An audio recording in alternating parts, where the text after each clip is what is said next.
Okay, तो आज हम लोग बात करने वाले हैं प्रोग्रामिंग लैंग्वेजेस के बारे में, जेडीके के बारे में और आईडीई के बारे में और जनरेशंस ऑफ लैंग्वेज के बारे में। ठीक है, ये वाला चैनल बेस्ड है क्लास 9th एंड 10th के आईसीएसई कंप्यूटर स्टूडेंट के लिए, जो कि पूरे यूट्यूब पे आज के टाइम पे इस टाइम पे कोई नहीं पढ़ा रहा है, लाइक प्रॉपरली कोई नहीं पढ़ा रहा है। मैं तुम्हें पढ़ाने वाला हूँ, तुम्हारे सिलेबस कंप्लीट कराने वाला हूँ। ठीक है, प्रोग्रामिंग लैंग्वेज सब लोग शुरू कर लेते हैं। Programming language it is the set of instruction data user gives to the computer. Set of instruction. Language एक इंसान जो एक इंसान से कहे ताकि ये इंसान इस इंसान की बात समझ सके। प्रोग्रामिंग लैंग्वेज एक इंसान एक कंप्यूटर से कहे ताकि ये कंप्यूटर इस इंसान की बात समझ सके। ठीक है, कंप्यूटर लग तो नहीं रहा है कंप्यूटर जैसा, मगर ताकि ये कंप्यूटर इस इंसान की बात समझ सके। ठीक है, दैन एक कंप्यूटर इस इंसान की बात समझ के जो है इसका आउटपुट निकाल सके। ठीक है, आउटपुट निकालते आउटपुट क्या होता है? आउटपुट जो होता है तुम यहाँ इनपुट दोगे, जो तुम प्रोग्राम लिख रहे हो यहाँ पे वो एक इनपुट है, जो प्रोग्राम का जो रिज़ल्ट आ रहा है वो एक आउटपुट है। ये इनपुट है, ये आउटपुट है। तो तुम इनपुट दोगे, कंप्यूटर आउटपुट देगा। Easily understandable bye computer. ठीक है, ये ईज़िली अंडरस्टैंड होगी कंप्यूटर के द्वारा। ठीक है, अब तुम किसी आर्ट वाले स्टूडेंट को अपना प्रोग्राम दिखा दोगे तो उसे समझ नहीं आएगा, या तो तुम्हें प्रोग्रामर को समझ आएगा या तो तुम्हें कंप्यूटर को समझ आएगा। ठीक है, it in Java it translate by the computer. अब तुमने जावा, पाइथन, रूबी, सी कुछ भी लिखी है तुमने, कंप्यूटर को वो समझ नहीं आती है। समझो, तुम ध्यान दो, कंप्यूटर को सिर्फ 0 और 1 समझ में आती है, सिर्फ इन्हें जिन्हें आप लोग बाइनरी डिजिट बोलते हैं, यही सिर्फ कंप्यूटर को समझ में आते हैं। कंप्यूटर को इसके अलावा घंटा कुछ समझ नहीं आता। चाहे तुम जावा लिख रहे हो, चाहे तुम पाइथन लिख रहे हो, कंप्यूटर क्या करता है? जावा तुम लिखोगे, जावा ट्रांसलेट होगी बाइट कोड में। अब तुम बाइट कोड से लिखोगे, अब जावा ट्रांसलेट होगी बाइट कोड में, बाइट को ट्रांसलेट होगा 0-1 में, 0-1 कंप्यूटर पढ़ेगा, दैन एक्सिक्यूट करेगा उसे। ठीक है, तो कंप्यूटर को डायरेक्टली जावा समझ में नहीं आती, कंप्यूटर को समझ में आती है 0-1। ठीक है, सबसे ज़्यादा बेसिक बात है, तुम कंप्यूटर के स्टूडेंट हो, तुम्हें एक बार पता होनी चाहिए, कंप्यूटर को सिर्फ 0-1 ऑन एंड ऑफ समझ आती है। यही उसकी भाषा है, यही उसकी ज़िंदगी है। देन आप लोग आ जाते हैं प्रोग्रामिंग लैंग्वेज की डेफिनेशन की तरफ। Programming language is a formal set of instruction that a computer can understand and execute to perform specific task और सॉल्व प्रॉब्लम्स। एग्जाम्पल दे रखे हैं मैंने, Java, Python, C++, JavaScript, बहुत सारी लैंग्वेज होती हैं, मतलब भी एक लैंग्वेज का नाम होता है, तो वो सारी यहाँ पे अपनी जो है प्रोग्रामिंग लैंग्वेजेस ही होती हैं। बहुत सारी लैंग्वेज होती हैं प्रोग्रामिंग लैंग्वेज, लाइक ऑलमोस्ट मान के चलो बहुत ही ज़्यादा होती हैं। ये मैंने यहाँ पे 2 पिक्स लगा रखी हैं, सन माइक्रोसिस्टम और ओरेकल की। ठीक है, इसका पूरा नाम ओरेकल कॉर्पोरेशन है, एंड इन दोनों ने मिलकर एक ऐसी लैंग्वेज को चलाया है, एक ऐसी प्रोग्रामिंग लैंग्वेज को जो है बनाया है, इनको ऐसी प्रोग्रामिंग लैंग्वेज को बढ़ाया है जो कि भाई पूरी दुनिया में मचा रही है, समझो तुम लोग। ठीक है, एंड वो लैंग्वेज का नाम क्या है तुम लोग मुझे कमेंट्स में बताने वाले हो। ये चैलेंज है मेरा तुम्हारे लिए, तुम लोग को मुझे कमेंट में बताना है कि उस लैंग्वेज का नाम क्या है। अब बात कर लेते हैं जनरेशंस ऑफ लैंग्वेज के बारे में। ये दोनों चीज़ें बेसिक सबसे इजी चीज़ें हैं। ये डेफिनेशन ये रखी है, ये तुम लोग रटना नहीं है, कुछ रटना, ये लैंग्वेज डेफिनेशन बना के लिखनी है। मैं बना के लिखूँगा यहाँ पे, तुम बना के लिखोगे कंप्यूटर में। देखो, मैं जो चीज़ लिखता था, मैं जो चीज़ लिखता हूँ, मैं बुक में कुछ अलग पढ़ता हूँ, मैं कॉपी में कुछ अलग लिखता हूँ, मैं एग्ज़ाम में कुछ अलग लिखता हूँ, कोई मुझसे पूछे तो मैं बोल के कुछ अलग बताता हूँ। ठीक है, तो भाई मेन बात यह है कि तुम लोग को कुछ रटना नहीं है, तुम लोग को समझना है एंड समझ के लिखना है। तुम तो इंजीनियरिंग के स्टूडेंट हो, तुम लोग तो कंप्यूटर के स्टूडेंट हो, तुम लोग को तो आंसर बनाना आना ही चाहिए। ठीक है, generation of programming languages. Generations है प्रोग्रामिंग लैंग्वेजेस की। लो लेवल लैंग्वेज वो स्टार्ट होती है अपनी फर्स्ट जनरेशन लैंग्वेज 1GL, जो first and second generation language, ये दोनों लो लेवल लैंग्वेज है। दैन सेकंड जनरेशन लैंग्वेज के बाद थर्ड, फोर्थ, फिफ्थ जितनी भी आएंगी, ऑलमोस्ट अभी तक 5 जनरेशन लैंग्वेज आ चुकी हैं। अपने सिलेबस में सिर्फ 3 जनरेशन लैंग्वेजेस हैं। ठीक है, ऑलमोस्ट 5 आ चुकी हैं। थर्ड के बाद जितनी भी लैंग्वेज आती हैं वो सारी हाई लेवल लैंग्वेजेस हैं, एंड थर्ड के नीचे वाली यानी first and second languages generation languages low level languages हैं। ठीक है, फर्स्ट जनरेशन लैंग्वेज जैसे मशीन लैंग्वेज बोलते हैं और लो लेवल लैंग्वेजेस बोलते हैं written in binary code. 0-1 computer समझता है, तुम लोग इस लैंग्वेज में 0-1 ही लिखोगे, कंप्यूटर पढ़ेगा, कंप्यूटर एग्जीक्यूट कर देगा। दैन सबसे सारा फास्ट एग्जीक्यूशन इसी लैंग्वेज की होती है, क्योंकि इसमें कुछ ट्रांसलेट करने का इशू होता ही नहीं है। कंप्यूटर 0-1 समझता है, वो उसे पढ़ के जो है एक्सिक्यूट कर देता है। लेकिन इंसानों के लिए सबसे ज़्यादा डिफिकल्ट होती है, पढ़ने के लिए भी, लिखने के लिए भी, समझने के लिए भी, और हर एक चीज़ के लिए इंसानों के लिए बहुत ज़्यादा डिफिकल्ट होती है लैंग्वेज। तो भाई साहब इसलिए इसे लो लेवल लैंग्वेज बोलते हैं, और मशीन लैंग्वेज भी इसीलिए बोलते हैं क्योंकि ये मशीन कोड में जा रही है। 0-1 मशीन की तो है भाषा है, अपनी भाषा छोड़िए ये 0-1, आप लोग 0-1 थोड़ी बोलते हैं। अब ये सेकंड जनरेशन लैंग्वेज आ गई अपनी। ठीक है, असेंबली लैंग्वेज सब लोग बोलते हैं, ये भी एक लो लेवल लैंग्वेज ही है। Uses short symbols.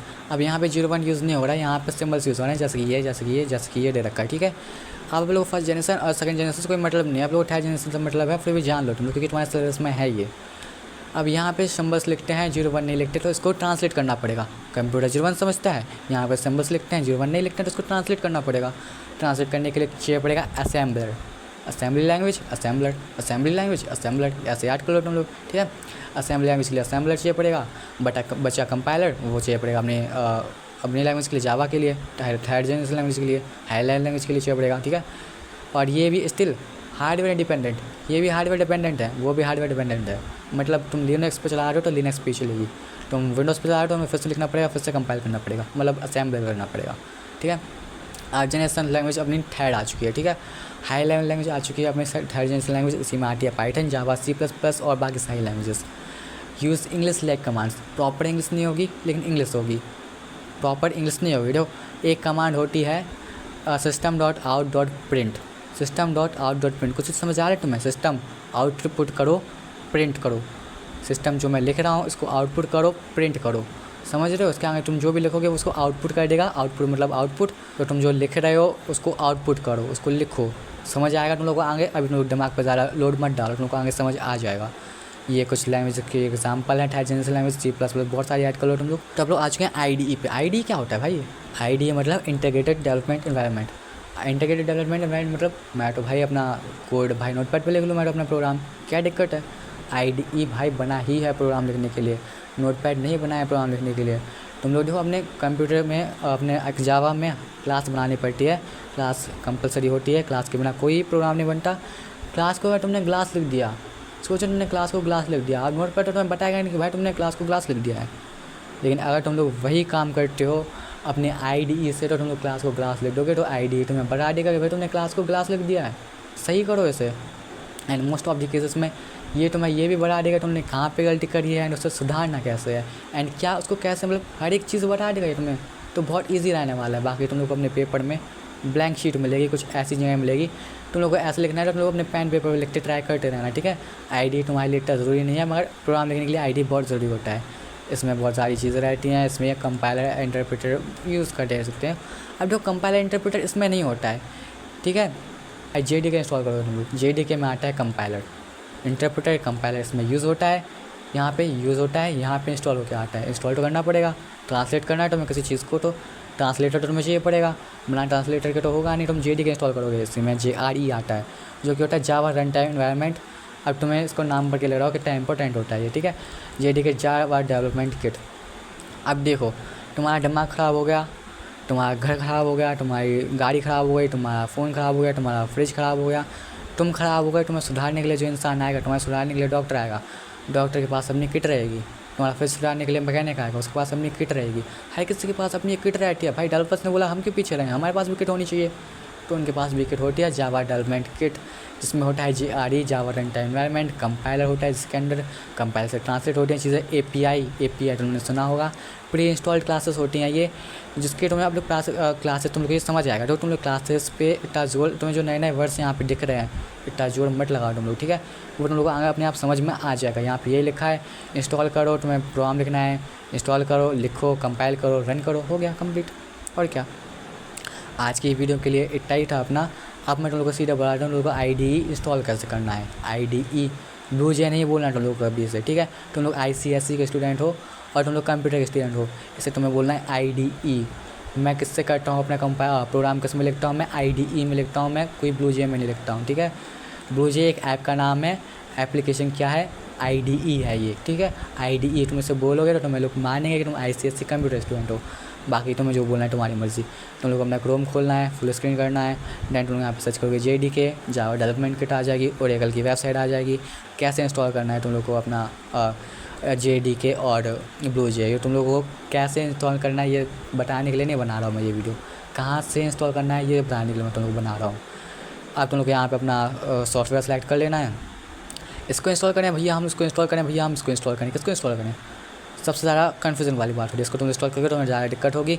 मैं तुम लोग को रिकमेंड करता हूँ इन दोनों में से किसी एक को इंस्टॉल करो, इन दोनों में से भी तुम इसको इंस्टॉल करो तो अच्छा रहेगा। तुम क्लिक करोगे तो तुम्हारा इंस्टॉल होने लगेगा, मेरा ऑलरेडी इंस्टॉल है, मैं उसको हटा दूँगा।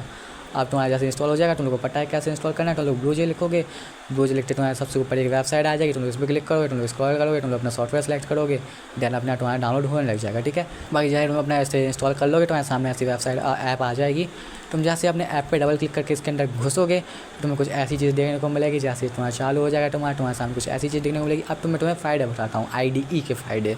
तुम इस पर जैसे क्लिक करोगे, आप लोग कुछ मत देखो, तुम बस ये देखो कि मैं इसमें कुछ एक गलती कर रहा हूँ। मैं जैसे ही इसको हटाता हूँ सेमीकोलन को, ठीक है, इसने बता दिया कि यहाँ पे तुम्हारी गलती है, तो यहाँ पे तुम्हारी ये गलती है। अब तुम्हें इसको कैसे ठीक करना है, तुम ऐसे यहाँ पे सेमीकोलन लिखोगे तो वहाँ सही हो जाएगा। क्लास लिखा है, मैंने इसको क्लास कर दिया, सब हट गया, पता चल गया तुम्हें कि भाई सब हट गया है, सब हट गया है। क्लास इंटरफेस लिखा गया है, इसका मतलब गलती हो चुकी है, तुम्हें पता चल चुका है तुम्हारी ये गलती हो चुकी है। अब जैसे मैं इसको वापस क्लास करूँगा सब सही हो जाएगा, बहुत अच्छा हो जाएगा। IDE से सब ऐसे ही हो रहा है। ये तो नोटपैड पे कर रहे हो तो हमें बहुत दिक्कत आती, ठीक है। अब जैसे मैं इसको कंपाइल करूँगा, कंपाइलर का नाम तुमने सुना ही होगा, कंपाइल करूँगा, ये कंपाइल हो जाएगा। तुम यहाँ से अपनी प्रोग्राम को रन कर सकते हो। एंटर क्लिक करूँगा, मैं जो आउटपुट था वो आउटपुट आ गया। और तुम्हें ज़्यादा अंदर नहीं घुसना है, जो तुम्हें जानना था वो तुमने जान लिया कि IDE का क्या फ़ायदा होता है। तुम्हारे सिलेबस में ICSE में तक घुसेड़ के नहीं बता गया IDE के बारे में, मैं तुम लोगों को जानना बहुत ज़रूरी है कि IDE एक होता क्या है, ठीक है ना। तुम लोग को ये भी आ चुका है, तुम लोग को ये भी आ चुका है, तुम लोग सब आता है आपके टाइम में, बेसिक पूरा आता है तुम लोग को। तुम लोग को एक चीज़ मेनली याद रखनी है, कंप्यूटर कभी कोई जावा लैंग्वेज नहीं समझता, कंप्यूटर कभी कोई पाइथन लैंग्वेज नहीं समझता, कंप्यूटर कभी कोई प्रोग्रामिंग लैंग्वेज नहीं समझता। भाई कंप्यूटर सिर्फ 0 1 समझता है, इसलिए तो प्रोग्रामिंग लैंग्वेज के अंदर कंपाइलर असेंबलर होते हैं, वो ट्रांसलेट करने के लिए। 0 1 बाइनरी कोड है, कंप्यूटर बाइनरी कोड समझता है, कंप्यूटर बाइनरी लैंग्वेज समझता है, कंप्यूटर बाइनरी डिजिट समझता है, ठीक है। तो आज की वीडियो में आप लोगों ने सीखा कि भाई क्या होता है IDE, क्या होता है JDK, क्या होता है, जनरेशंस ऑफ लैंग्वेज कितनी होती हैं, और प्रोग्रामिंग लैंग्वेज क्या होती है।